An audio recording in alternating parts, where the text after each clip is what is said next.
Second Samuel chapter 1. David learned of Saul's death. After the death of Saul, David returned from his victory over the Amalekite and spent 2 days in Ziklag. On the third day, a man arrived at Saul's armed camp. He had torn his clothes and put dirt on his head to show that he was in mourning. He fell to the ground before David in deep respect. "Where have you come from?" David asked. "I escaped from the Israelites' camp," the man replied. "What happened?" David demanded. "Tell me how the battle went." The man replied, "Our entire army fled from battle. Many of men are dead, and Saul and his son Jonathan are also dead." "How do you know Saul and Jonathan are dead?" David demanded of the young man. The man answered, "I happened to be on Mountain Gilboa, and there was Saul leaning on his spear with the enemy's cattle and the chariot closing in on him. When he turned and saw me, he carried out for me to come to him. 'How can I help?' I asked him. He responded, 'Who are you?' 'I'm an Amalekite,' I told him. Then he begged me, 'Come over here and put me out of my misery, for I am in terrible pain and want to die.' So I killed him," the Amalekite told David, "for I knew he couldn't live. Then I took his crown and his armband and have brought them here to you, my lord." David and his men tore their clothes in sorrow when they heard the news. They mourned and wept and fasted all day for Saul and his son Jonathan, and for the Lord's army and the nation of Israel, because they had died by the sword that day. Then David said to the young man who had brought the news, "Where are you from?" And he replied, "I'm a foreigner, an Amalekite who lived in your land." "Why were you not afraid to kill the Lord's anointed one?" David asked. Then David said to the one of his men, "Kill him." So the man thrust his sword into the Amalek and killed him. "You have condemned yourself," David said, "for you yourself confessed that you killed the Lord's anointed one." David's song for Saul and Jonathan. Then David composed a funeral song for Saul and Jonathan, and he commanded that it be taught to the people of Judah. It is known as the Song of Bow, and it is recorded in the book of Joshua. "Your pride and joy, Israel, lies dead on the hill. Oh, how the mighty hero had fallen! Don't announce the news in Gath. Don't proclaim it in the street of Ashkelon. Or the daughter of the Philistine will rejoice, and the pagan will laugh in triumph. O mountain of Gibeah, let there be no dew or rain upon you, no fruitful field produce the offering of grain. For these the shield of the mighty hero were defined. The shield of Saul will no longer be anointed with oil. The bow of Jonathan was powerful, and the sword of Saul did its mighty work. They shed the blood of the enemy and pierced the body of mighty hero. How beloved and gracious were Saul and Jonathan! They were together in life and in death. They were swifter than eagles, stronger than lions. O women of Israel, wept for Saul, for he dressed you in naturally scarlet clothing, in garment decorated with gold. Oh, how the mighty hero has fallen in battle! Jonathan lay dead on the hill. How I wept for you, my brother Jonathan. Oh, how much I love you, and your love for me was deep, deeper than the love of women. Oh, how the mighty hero had fallen! Stripped of their weapon, they lie dead. Chapter 2. David anointed king of Judah. After this, David asked the Lord, "Should I move back to one of the towns of Judah?" "Yes," the Lord replied. Then David asked, "Which town should I go?" "To Hebron," the Lord answered. David's two wives were Ahinoam from Jezreel and Abigail, the widow of Nabal from Carmel. So David and his wives and his men and their family all moved to Judah, and they settled in the village near Hebron. Then the men of Judah came to David and anointed him king over the people of Judah. When David heard that the men of Jabesh Gilead had buried Saul, he sent them in his message, "May the Lord bless you for being so loyal to your master Saul and give him a decent burial. May the Lord be loyal to you in return and reward you with his unfailing love, and I too will reward you for what you have done. Now that Saul is dead, I ask you to be my strong and loyal subjects like the people of Judah, who have anointed me as their new king." Ishbosheth proclaimed the king of Israel, but Abner, son of Ner, the commander of Saul's army, had already gone to Mahanaim with Saul's son Ashbashah. There he proclaimed Ashbashah king over Gilead, Jezreel, Ephraim, Benjamin, and the land of Ashrite, and all the rest of Israel. Ishbosheth, Saul's son, was 40 years old when he became king, and he ruled from Mahanaim for 2 years. Meanwhile, the people of Judah remained loyal to David. David made Hebron his captain, and he ruled as king of Judah for 7.5 years. War between Israel and Judah. One day, Abner led Ishbosheth's troop from Mahanaim to Gibeon. About the same time, Joab, son of Zeruiah, led David's troop out and met them at the pool of Gibeon. The two groups sat down there, facing each other from opposite sides of the pool. Then Abner suggested to Joab, "Let's have a few of our warriors fight hand to hand here in front of us." "All right," Joab agreed. So 12 men was chosen to fight from each side. 12 men of Benjamin represent Ishbosheth, son of Saul, and 12 represented David. Each one grabbed his opponent by the hair and thrust his soul into the other side, so that all of them died. So this place at Gibeon has been known ever since as the Field of Saul. A fierce battle followed that day, and Abner and the men of Israel were defeated by the force of David. The death of Asahel. Joab, Abishai, and Asahel, the 3 sons of Zeruiah, were among David's force that day. Asahel could run like a gazelle, and he began chasing Abner. He pursued him relentlessly, not stopping for anything. When Abner looked back and saw him coming, he called out, "Is that you, Asahel?" "Yes, it is," he replied. "Go fight someone else," Abner warned. "Take on one of the younger men and strip him of his weapon." But Ashmer kept right on chasing Abner. Abner shouted to him, "Get away from here. I don't want to kill you. How could I ever face your brother Joab again?" But Asher refused to turn back, so Abner thrust the butt end of his spear through Asher's stomach, and the spear came out through his back. He stumbled to the ground and died there. And everyone who came by that spot stopped and stood still when they saw Asher lying there. When Joab and Abishai found out what had happened, they set out after Abner. The sun was just going down as they arrived at the hill of Ammah near Giah, along the road of the wilderness of Gibeon. Abner's troop from the tribe of Benjamin regrouped there at the top of the hill to take a stand. Abner shouted down to Joab, "Must we always be killing each other? Don't you realize the bitterness is the only result? When will you call off your men from chasing the Israelites' brother?" Then Joab said, "God only knows what would have happened if you hadn't spoke, for we would have chased you all night if necessary." So Joab blew the ram of war, and his men stopped chasing the troop of Israel. All that night, Abner and his men retreated through the Jordan Valley. They crossed the Jordan River, traveling all through the morning, and didn't stop until they arrived at Mahanaim.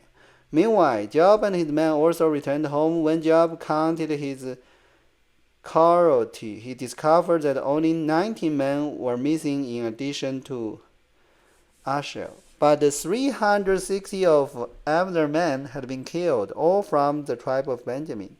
Joab and his men took Asahel's body to Bethlehem and buried him there in his father's tomb. Then they traveled all night and reached Hebron at daybreak.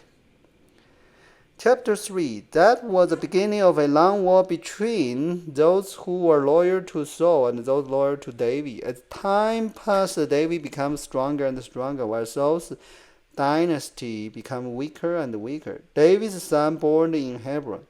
There are the sons who were born to David in Hebron. The oldest was Ammon, whose mother was Ahinoam from Jezreel. The second was Daniel, whose mother was Abigail, the widow of Nabal from Carmel. The third was Absalom, whose mother was Maacah, the daughter of Talmai, king of Geshur. The fourth was Adonijah, whose mother was Haggith. The fifth was Stephatiah, whose mother was Abito. The sixth was Esrom, whose mother was Agar, David's wife. These sons were all born to David in Hebron. Abner joined forces with David. As the war between the house of Saul and the house of David went on, Abner became a powerful leader among those loyal to Saul. One day, Ashburn, Saul's son, accused Abner of sleeping with one of his father's concubines, a woman named Rizpah, daughter of Ai. Abner was furious. Am I some Judean dog to be kicked around like this? He shouted. After all I have done for your father Saul and his family and friends by not handing you over to David, is this my reward that you found fault with me about this woman? May God strike me and even kill me if I don't do anything I can to help David get what the Lord has promised him. I'm going to take Saul's kingdom and give it to David. I will establish the throne of David over Israel as well as Judah, all the way from Dan in the north to Beersheba in the south. Ishbosheth didn't dare say another word because he was afraid of what Abner might do. Then Abner sent a message to David, saying, Doesn't the entire land belong to you? Make a solemn pact with me, and I will have help turn over all the Israel to you. All right, David replied, but I will not negotiate with you unless you bring back my wife Michal, Saul's daughter, when you come. David then sent this message to Ishbosheth, Saul's son, give me back my wife Michal, for I brought her with the lives of 100 Philistines. So Ishbosheth took Michal away from her husband, Palti, son of Lash. Palti followed along behind her as far as Bahurim, weeping as he went. Then Abner told him, Go back home. So Palti returned. Meanwhile, Abner had counseled with the elder of Israel. For some time now, he told them, You have wanted to make David your king. Now is the time. For the Lord has said, I have chosen David to save my people Israel from the hand of Philistine and from all their other enemies. Abner also spoke with the men of Benjamin. Then he went to Hebron to tell David that all the people of Israel and Benjamin had agreed to support him. When Abner and 20 of his men came to Hebron, David entertained them with a great feast. Then Abner said to David, Let me go and call an assembly of all Israel to support my lord the king. They will make a covenant with you to make you their king, and you will rule over everything your heart desires. So David sent Abner safely on his way. Joab murdered Abner. But just after David had sent Abner away in safety, Joab and some of David's troops returned from a raid, bringing much plunder with them. When Joab arrived, he was told that Abner had just been there visiting the king and had been sent away in safety. Joab rushed to the king and demanded, What have you done? What do you mean by let the Abner get away? You know perfectly well that he came to spy on you and find out everything you are doing. Joab then left David and sent a messenger to catch up with Abner, ask him to return. They found him at the well of Shear and brought him back. So David knew nothing about it. When Abner arrived back at Hebron, Joab took him aside at the gateway as if to speak with him privately. But then he stabbed Amber in the stomach and killed him in revenge for killing his brother Asher. When David heard about it, he declared, I vow by the Lord that I and my kingdom are forever innocent of this crime against Amber, son of Ner. Joab and his family are the guilty one.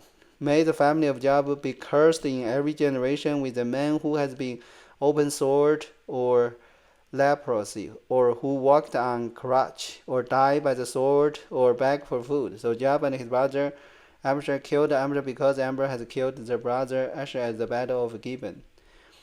David mourned Abner's death. Then David said to Joab and all those who were with him, Tear your clothes and put on burlap, mourn for Abner. And the king David himself walked behind the procession to the grave. They buried Amber in Hebron, and the king and all the people wept at the graveside. Then the king sang this farewell song for Amber. Should Amber have died as fools die, your hands were not bound, your feet were not chained. Now you are murdered, the victim of a wicked plot. All the people wept again for Amber. David had refused to eat anything on the day of the funeral, and now everyone begged him to eat. But David had made a vow, saying, May God strike me and even kill me if I eat anything before sundown.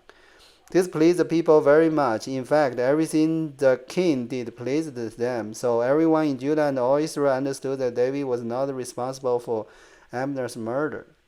Then King David said to his official, Don't you realize that a great commander had fought today in Israel? And even though I am the anointed king, these two sons of Zerah, Joab and Abishai, are too strong for me to control. So may the Lord repay this evil man for their evil deed. Chapter 4. The murder of the Ishbosheth.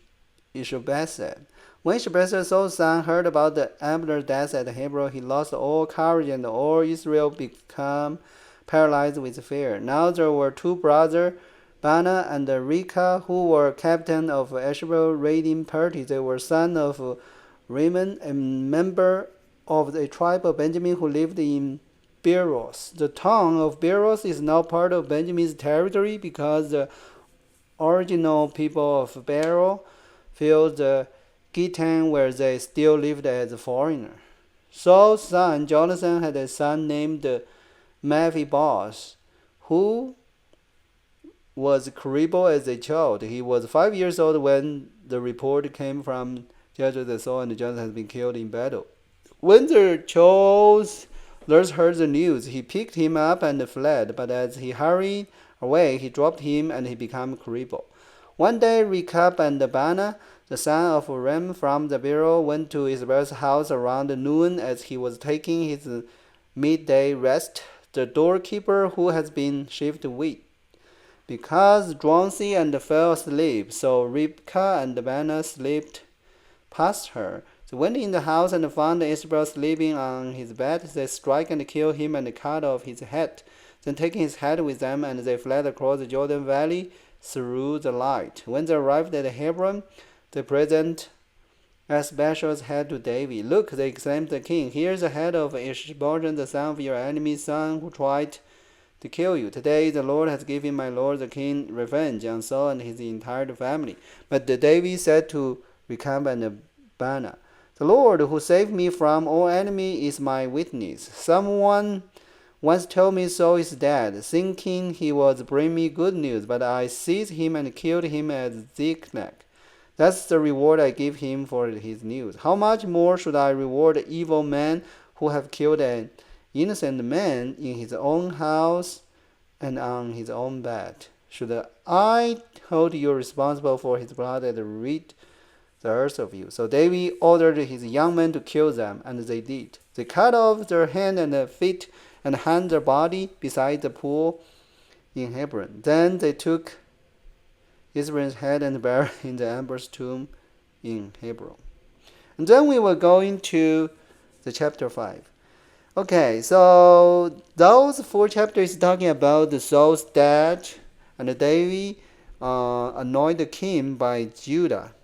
And then Saul's son, one son, anointed by Israel. But during those days, a lot of things happened between the fight and David's kingdom stronger and stronger, but Saul's son's kingdom is weaker and weaker.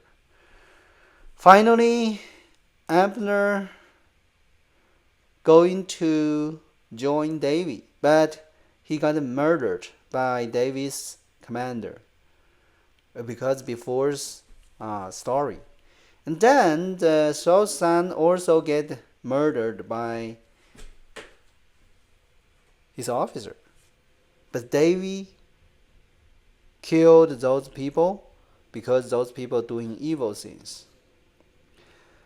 Okay, so that is today's Bible learning, and finally David becomes the king of all the Israel.